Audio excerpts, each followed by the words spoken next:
Hello, welcome to hands-on-sap.com. This is Hassan Mir. In this tutorial, I'll try to explain you the concept of implementation.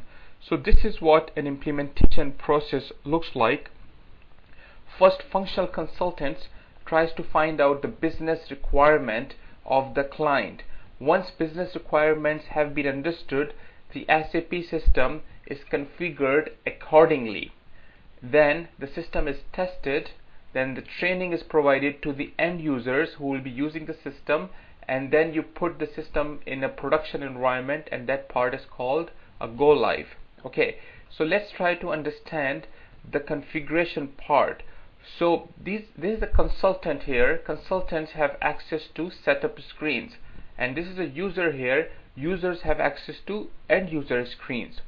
Now consultants make changes to the setup screens such that the end user screens starts behaving as per the business requirements. Okay, so setup screens dictates the behavior of end user screens, and you can say that setup screens dictates the behavior of the whole application, because application consists of end user screens.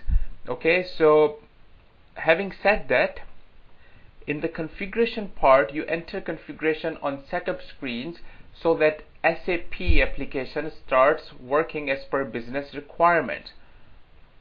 Now, certain tasks needs to be performed in order to achieve the desired functionality, and that's what you do in the setup screen. So when you say you are configuring the system, that actually means you're performing certain tasks. Okay, for example, here you're performing these 4 tasks because after performing these 4 setup tasks, you will achieve certain functionality, and this functionality is needed by the business in order to run its day-to-day business.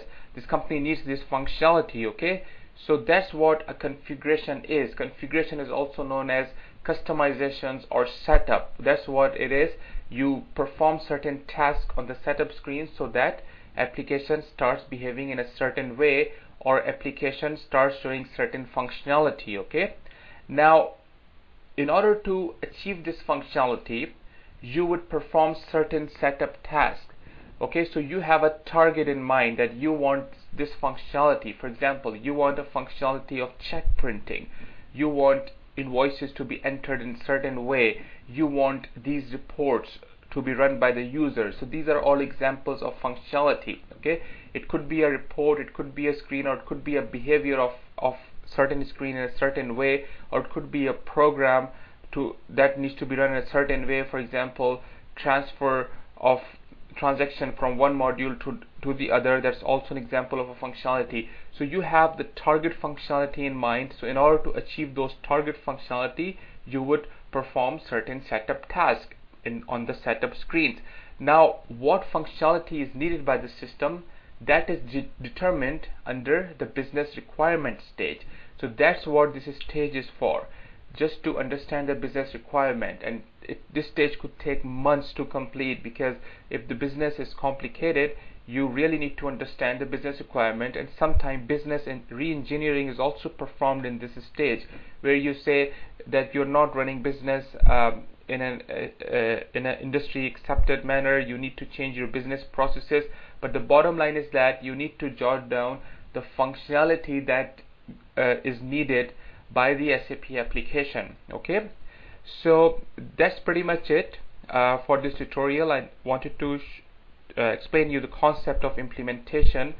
So configuration or setup or customization part is done on stage 2, and the whole purpose of configuration is so that applications start behaving in a certain way, and in which way the application should behave, that is determined in stage 1.